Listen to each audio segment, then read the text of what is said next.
As I'm speaking now, I've been referred to Ho to even undergo some medical check-up.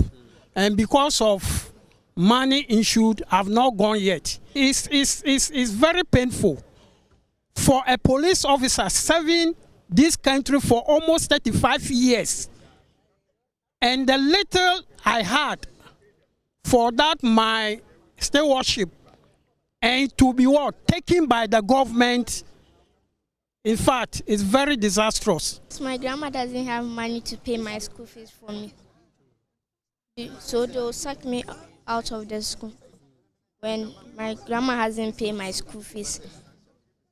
So today I'm here for my grandma's money so that she can pay my school fees for me, so that I can go to school. That in the future I can be a police. Do you know who is holding your grandma's money? Yes. Who is holding your grandma's money? Nana Akufo-Addo. So if you meet him one-on-one today, what will you tell him? I'll tell him that I want my grandma's money back for her, because we are planting the house and then my grandma can buy food for us to eat when she doesn't have money. I sold a family property. I feed several old women. I pay school fees for several young children. This one, I'll have a heart attack or stroke, I will die. Already I'm taking diazepam. Is it right to sleep at night because I have panic attack? My heart will start like this. Then I have to hit my chest. Then I take my diazepam. Is this right? Could have gone on a route march, but look at us. Drinking some water. During those days when I was in the Ghana Armed Forces, for a period like this, no water was required. But for this little duration, you see, I'm holding water, drinking water, because the body has been used, and I will say by the government. For almost 40 years, over 38 years that I served the Ghana Armed Forces. During my time, I did my best. And my best was amongst the best, both within the country and outside the country. The missions that I went to, Liberia, Sierra Leone, Cambodia, all these places, I didn't feel the country. I did not feel the country. And I'm expecting that the country, at this stage of my life, will not fail me. Dr. Edu Ananianchi, thank you very much for joining us on Newsfile this morning. Thank you too. Right. So Dr. Edu Ananianchi is the convener of the Pensioner Bondholders Forum. Can you tell us why you are back at the Finance Ministry premises picketing with retired soldiers, retired police officers, that grandma with the granddaughters who are spending school hours picketing at this place instead of being in school? Why are you back there? You were exempted. The finance minister exempted you, so you shouldn't have any problems. Well, that's true. We were exempted. And as I kept on explaining, I believe the government or the minister knew, or even if he didn't know, I have explained several times the meaning of issuer exemption. So once you grant the issuer exemption, you must know that you have to prepare your cash flow in such a manner that as soon as the payment is due, you pay. This is your obligation to do. When we got this issuer exemption, we have been waiting. Anytime the payment delay, we write to government, we issue press release. Once in a while, government will come and make some 1 or 2 payments and go and rest somewhere, tell you, I will come some other day. It doesn't even tell you when the other day is coming. Once in a while, come and pay. So we gave a letter after a series of complaints. We finally have a final letter to the ministry. It was dated 30th March, where we said if by 21st April, all outstandings have not been paid, and the outstandings are both coupons and principals. If they are not paid by 21st, we would resume the picketing. We had some engagement with the ministry, and we decided to add one more week to the 21st and made it 28.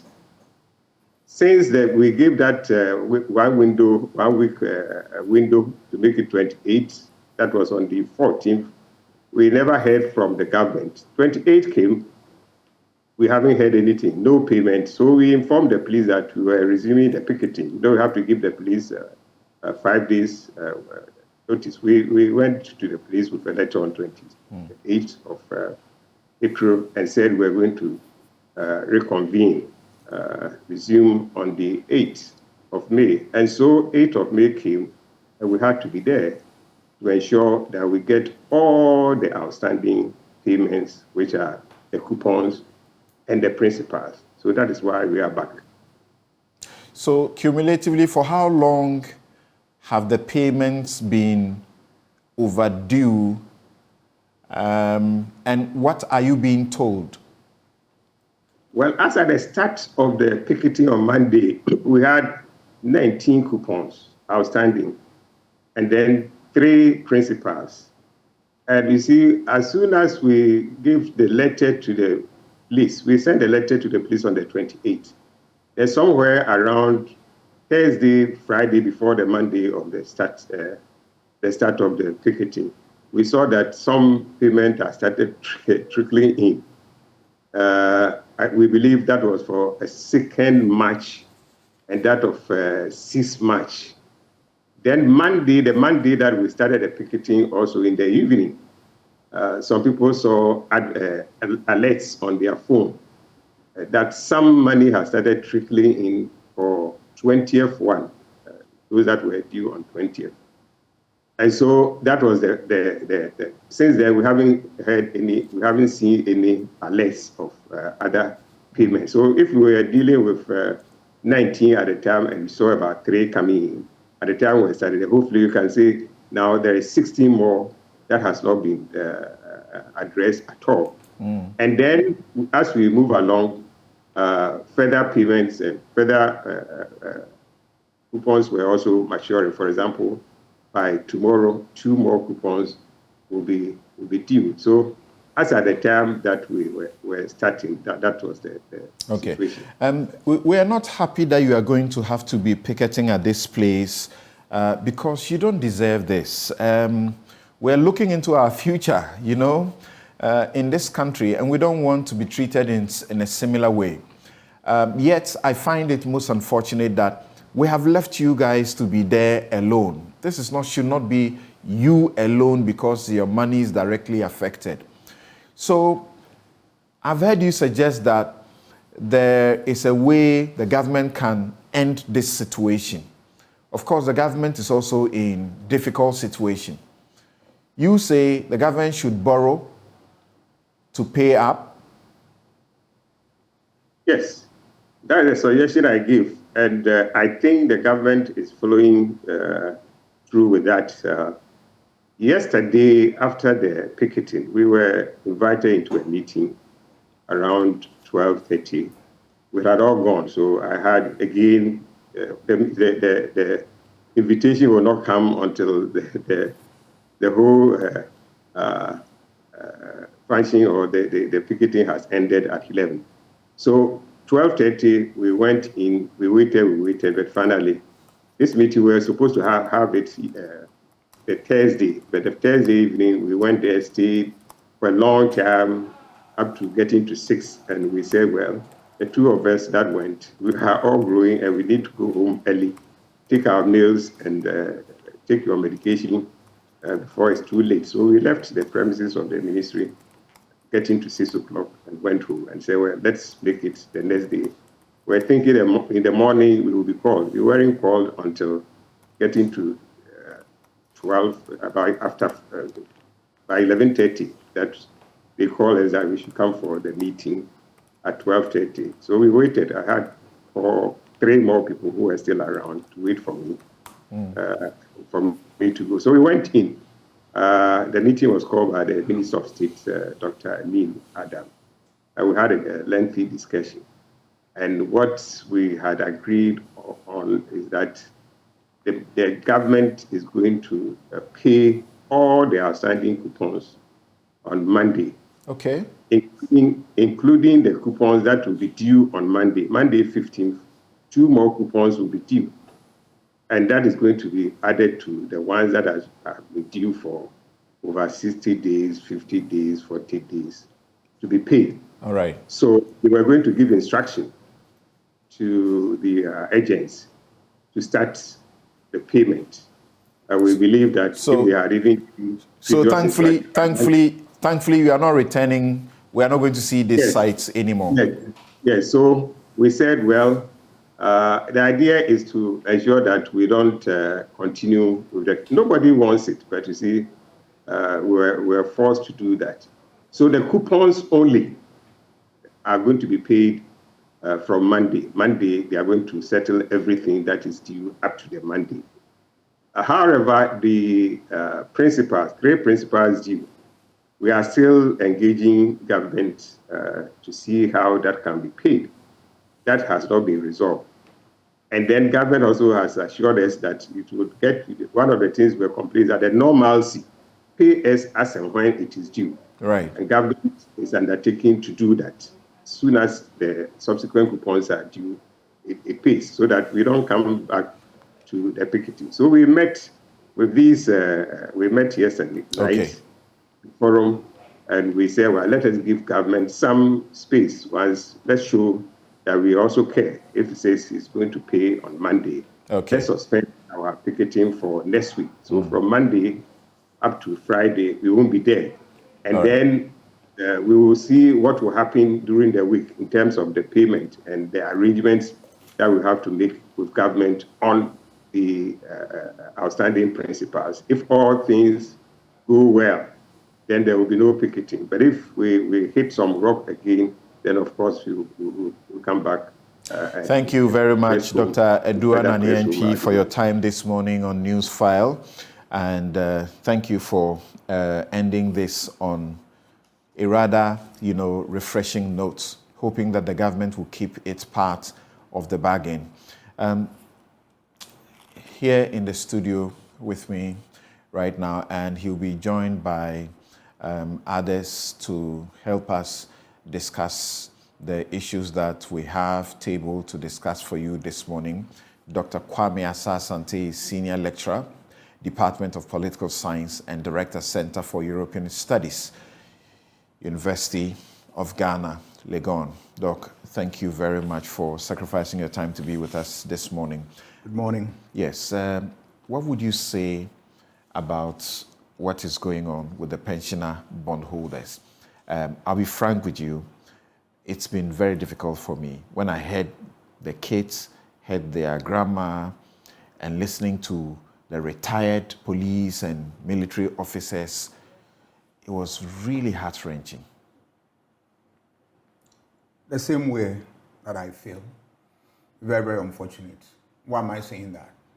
If you look at these people who have really served their state and served their state well, and there's a time for them to rest and then organize their homes, and they are in such difficulty, then it's a problem. Another problem is also the fact that here you are, these are people, some of them have received very meager salaries, they've been able to save and then support government with this facility so that government use it to run the state on our behalf, and the little that we are due should be given to us, and they are being denied. It's very, very unfortunate. If you look at other jurisdictions, when you hit that age bracket, you are giving support through the welfare system, and that the state virtually takes care of all your livelihoods, all your expenses, and the rest of them. Here we don't have that. So one would have thought that the little that we could do for these people is that the little that they've given to us, we give them what is due to them, and not treat them this way. Especially without sounding discriminatory, especially for people who have undertaken military service. Yes. In the security services, as we understand, they simply give their lives, so to speak. And look at what he tells us, he's gone wherever, just serving this country. And at this stage, it's not that he's asking government to feed him. No. He rather, like you said, has been assisting the government to run the country with his meager, pension money. Yes. and yet they can't get it. The difficulty when you listen to some of them one-on-one is that they have planned their lives such that they depend on these monies. Yeah. So at the end of the month, they know I have made this investment. Yeah. This money will come. If it doesn't come, he's like your usual, worker who at the end of the month has not been paid. And for months, they don't receive it. It's very, very unfortunate. Very, very unfortunate. And I blame the government for it. You see, we are in difficult times. I agree. I concede. But you see, governance is run on the basis of honesty, right? Let us know the situation on the ground. Have a word or two with them. Explain things to them so that you judge all. At the end of the day, a consensus will be reached and they will know where they are. But when you keep them in the dark and they need to put pressure on government, then it becomes a disincentive for people who are lazing their boots to be able to put their resources in government bond. We have heard from financial experts that one of the safest investments that one can make is putting your money into government bonds. So from today, are we saying that we can encourage people to invest in that area? I saw in the 90s, where 80s and 90s or late 80s, where people took their money to the bank, the government of the day, through their own program, took people's money and never returned the money to them. This really affected the operations of the bank for a very long time. The banks had to put in extra performance in order to win the confidence of the public back. Is that the situation that we are creating for this country, which is already cash-strapped, and we are struggling to make economic ends meet? I think this government must look at things and look at things carefully. It doesn't bode well for a country which prides itself that it is very much in tune with the rule of law. It cares for the people, and that is in to serve the people through and through. Once you do that, you leave pain in the hearts of people, and it can have serious consequences. The economic consequence is what I've enumerated, but you have social consequences. The social consequences is that you are going to create all manner of health problems for yourself, the health bills. These people are already having health challenges, and they are dealing with them on their own way.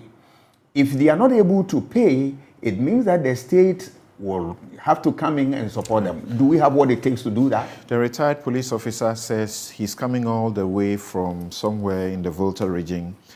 His transportation will not be reimbursed. The money that he spent coming down to Accra for this picketing will not be reimbursed. Meanwhile, in their economy, the money he has spent is a lot of money. It's a lot of money, even if it is 100 or 200 Ghana cedis. It's a lot of money in their economy. Samuel Okudzeto Ablakwa, the MP for North Tongue, is asking government if it is possible, they should delay paying salaries to, political appointees and people in government and use it to take care of these people. Let's see if that also is feasible and works. When I saw the little kids, I was very, very disturbed. But suddenly, something dawned on me that they are supporting their grandma. How many of you have thought about it to go and support your parents? We've left them to be on their own. Is that what society should be? Too much is normalized in this country, and you are surprised. Some 10 kids have just drowned, and we treat it as normal. Look at what happened in Ashaman. We treat it as normal. We are moving on with life. Shouldn't we?